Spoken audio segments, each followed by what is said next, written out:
Corea del Sur encuentra un nuevo héroe. Wang In-byong marcó el primero y asistió en el segundo para remontar el partido a una República Checa inferior que había encontrado la ventaja gracias a Krejci.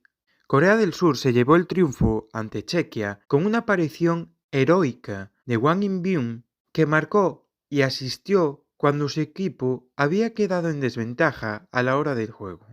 El centrocampista del Feyenoord no veía puerta o sumaba un pase de gol desde el mes de enero, pero su nombre ya queda escrito en mayúsculas en este mundial. La selección asiática mostró desde el arranque una mayor capacidad para combinar y generar peligro. Primero, desde la zurda de Kang In-lee, tanto con un violento disparo lejano como con pases entre líneas que no pudo culminar sus compañeros, y más tarde con diversas apariciones de Son, incisivo pero poco acertado en la definición.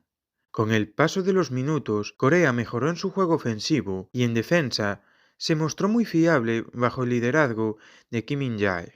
Sin embargo, faltó precisión para encontrar la ventaja y también se toparon con un muy acertado Kovar bajo palos.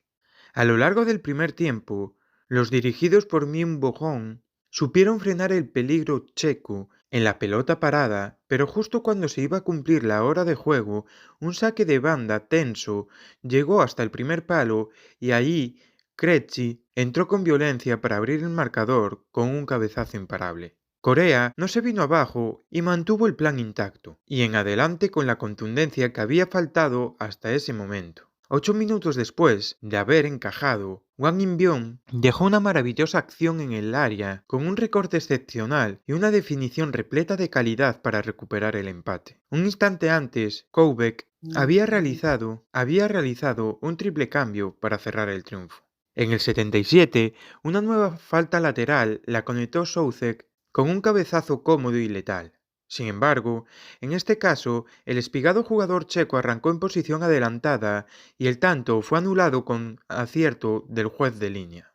El partido entraba en un tramo de locura y Corea sacó partido con una acción vertical y precisa en la que Yoon Ji-oh remató de primeras en el área el excelente pase de Wang In-byong, el gran héroe de la noche de Guadalajara.